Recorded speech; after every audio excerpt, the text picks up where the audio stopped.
Section 2.7 is a section where we are going to solve inequalities, and we are going to write down our solutions using interval notation frequently. So I want to review that.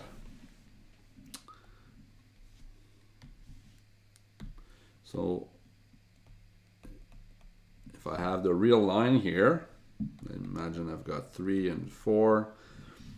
And I'd like to illustrate a set which consists of every number above 4. So I'm going to draw a straight line like this. But I also want to include 4. Okay, so to say that 4 is included, I'm going to put a full dot here. I also want to include all the numbers below 3, but I don't want to include 3. So I'm going to put an empty dot here to say that the line ends, but where it ends, it's not including the endpoint. So empty dot includes the end, but does not include the endpoint. A full dot does.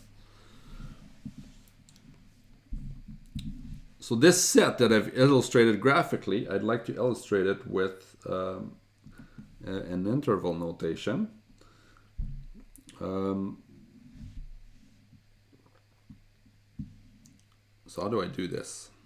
Well, let's start with the 3 here. To say that 3 is not included in my interval, I'm going to put what's called an open bracket. So it's a bracket that's just like that. And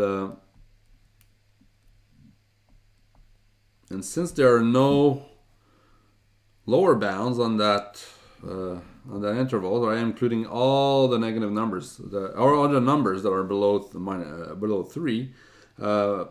It never ends. So this is also an open interval that we put here. So every time you've got the sign, the symbol infinity, there's going to be an open interval, an open interval next to it. And for that set here, I need to start at 4, and I need to include 4. So the symbol for including 4 is this, and there are no upper bounds. So I'm going to put my infinity symbol in with an upper bound.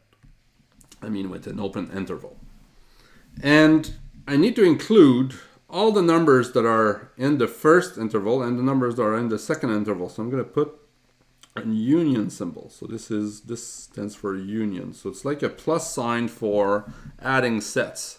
My intervals are sets because they're collections of numbers.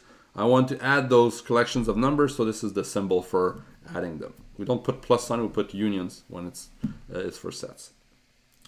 Another way to write down what I have here is just to write down the inequalities. So this is just the values of x, the x where x is less or equal to 3. And here I would just put or x is greater to equal to 4. Okay, so that would be another way of writing down what the real numbers are for that specific example. Let's do another one here. Let's say I've got again my real line. I've got 6, 3, minus 1, and this is the set. Try to see if you can figure out what that set is in interval notation. So pause and come back.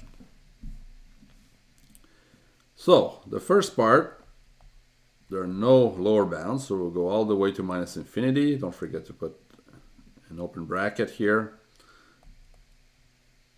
Minus 1 is included. Union 3 is not included here, so 3 open bracket, 6 close bracket, like that. Here it would correspond to x between 6 less or equal to 6 but strictly greater than 9, or x less or equal to negative 1. So close brackets like this, they will lead to less or equal or greater or equal, and open brackets with strict inequalities.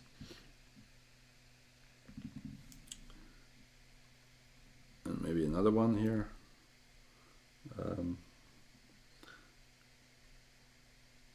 Let's say I have x less or equal to 4 and x is greater than minus 1. Try to illustrate this on the real line, okay, with illustrating by drawing something such as this, okay? So try to do that. Okay, so -1, 4.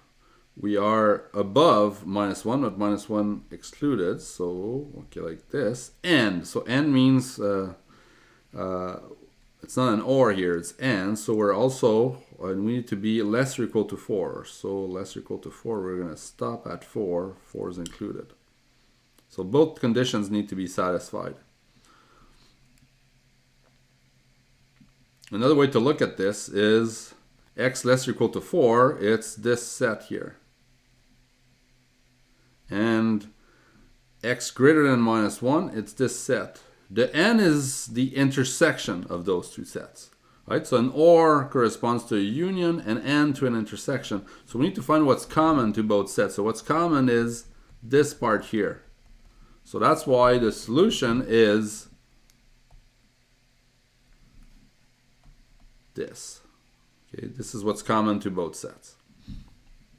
And in interval notation, it would be -1 excluded all the way to 4 included.